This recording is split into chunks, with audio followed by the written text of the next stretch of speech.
trouble? Because I'm bad. Oh! Everybody's been looking for trouble, and if you're looking for it, we got it right here. Latasha Sharon Rogers, aka MC Trouble, born July 30th, 1970, died June 4th, 1991. There's something unsettling about the name MC Trouble, a rap alias, sure, but also a premonition. The kind that when spoken out loud makes you pause once you learn how the story ends. MC Trouble emerged in the late 80s as a bold new voice from Los Angeles at a time when rap was finally beginning to recognize women as more than background decoration. With a calm confidence, lyrical ability, and a tough yet smooth delivery, Trouble broke through a wall few had climbed over and became the first female rapper ever signed to Motown Records. A historic move for both label and artist, but also one that never reached its full impact. Her debut album, Gotta Get a Grip, was released in 1990 and included the moderate hit I Wanna Make You Mine, featuring label mates The Good Girls. It positioned her as a crossover-ready artist with street appeal and pop sensibilities. And though she wasn't yet a household name, the pieces were in motion. She was young, marketable, respected by her peers, and reportedly working on a second album that would show more depth and direction. But that momentum never got a chance to snowball. Just a year later, MC Trouble passed away in her sleep. She was only 20 years old. Cause of death, complications from epilepsy, a condition she battled privately for years. One that behind the scenes had quietly disrupted her ability to tour, record, or consistently show up. One that created risk in each step of her career and ultimately took her life before she could see it blossom.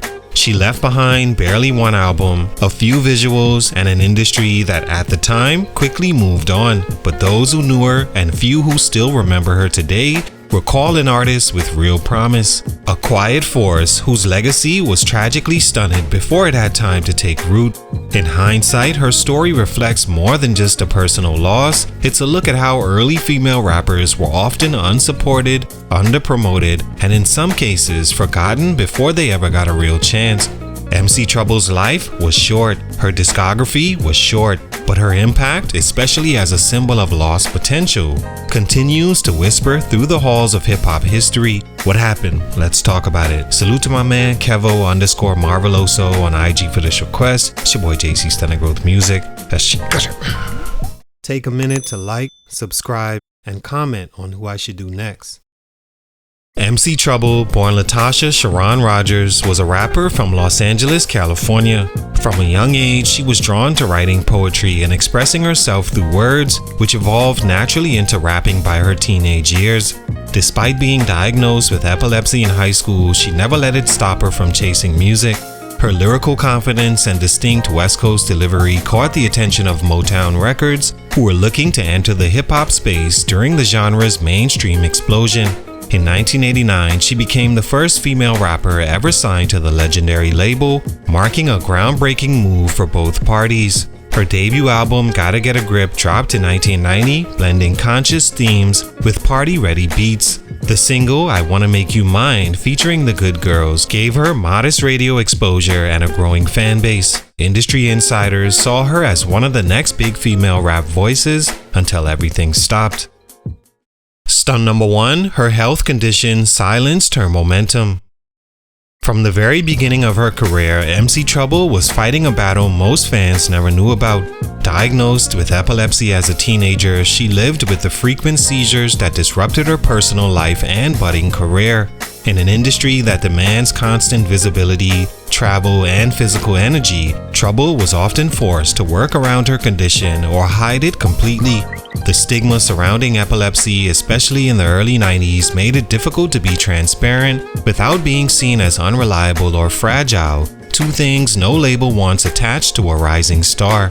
Behind the scenes, the seizures made recording sessions unpredictable and touring nearly impossible. The exhaustion that followed episodes, the anxiety of when the next one would strike, and the general unpredictability of the condition placed her at odds with the pace of a rapidly evolving music business. Even as her single, I Wanna Make You Mine, showed potential and her name began to circulate among tastemakers, her condition made it hard to capitalize on any of that momentum. Adding to the challenge was the pressure she likely felt to maintain a public image of strength and stability.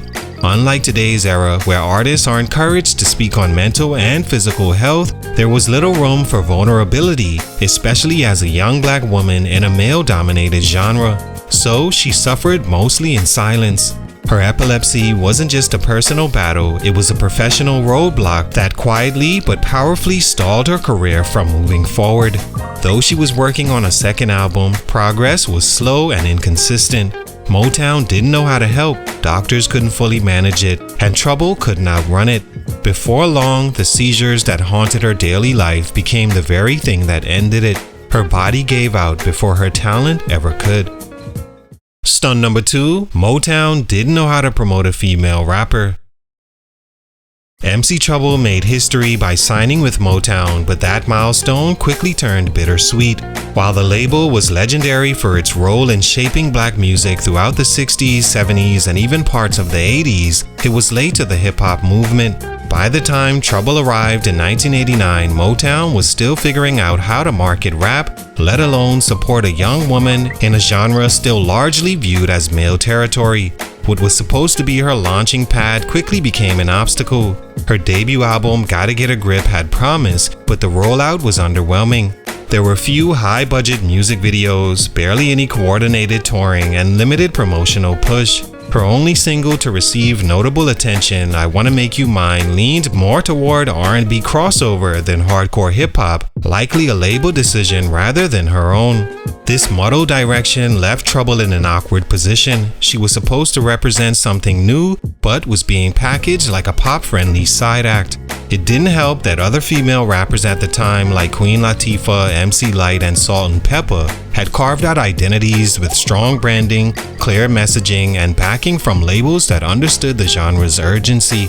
Trouble had the skill to compete, but lacked the infrastructure to do so. Motown's slow adjustment to hip-hop ultimately hurt her more than it helped.